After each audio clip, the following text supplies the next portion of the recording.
Hello and welcome back. This would effectively be part two of a video of books about music, and looking back at the previous episode, just to reiterate that some books kind of have a large publisher behind it, and some are DIY and have a small indie press vibe about it. I've selected 10, and I think they kind of run the gamut. So without any further delay, just go one by one. You can count with me if you like. First one is Tommy at 50. It's pretty obvious what this is about. The Who's Tommy album. It's about the initial performances, the history of it, and all related things. It's by Chris Charlesworth and Mike McInerney with a foreword by Pete Townsend. It's real nice. It looks like it's about 10 by 10. 10-inch by 10-inch size. Nice little hardcover book. On to the next one. We have... This is Turquoise Days, The Weird World of Echo and the Bunnymen. It's by Chris Adams. And this is sort of kind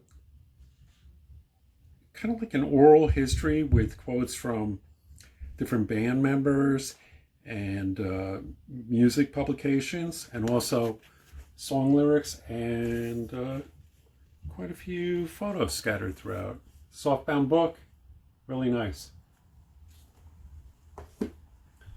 Then we have right here, I have another book by David Thomas of Pere Ubu, the great David Thomas, and this one's called The Book of Hieroglyphs.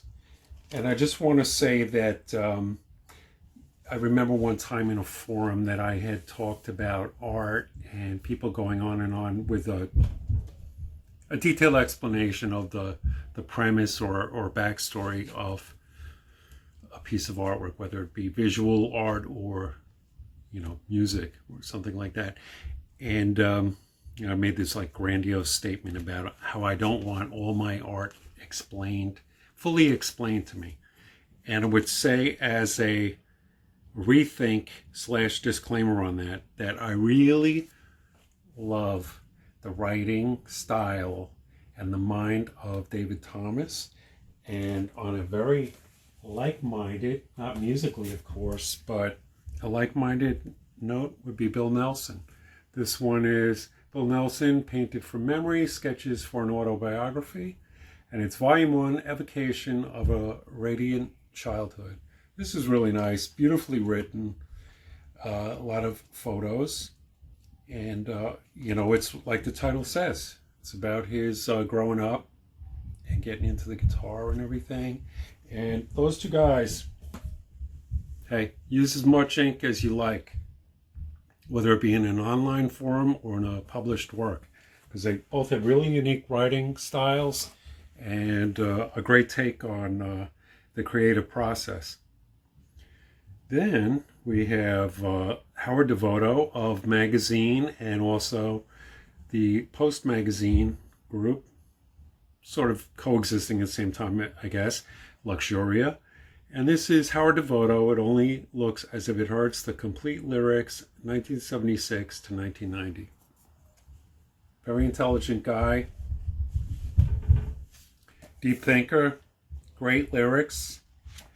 That's pretty much all that's in here. I don't see a single photo. It's the front cover, the spine, and the back cover. And this is, where did I get this? I have no idea where I got this. But I remember I seem to have gotten it in a record store somewhere. Then we have this popular band, some of you may have heard of. This is the Beatles. The anthology book. Remember when the anthology came out way back when? And they had, it was on broadcast on TV, and then they had the 3 double CD sets that came out. There was this book too, the tie-in. If I have a choice, I'll go with the hardcover. This is great.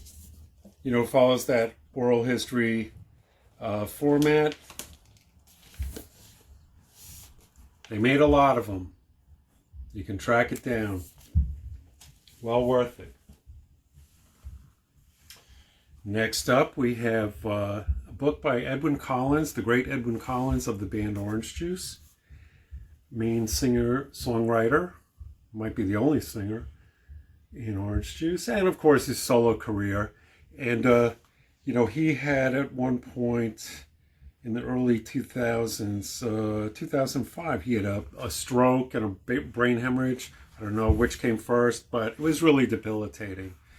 And miraculously, he returned to the stage one time. He was helped out with guitar playing and things like that. But just to see him, it was one of the greatest shows I've seen of a live performance.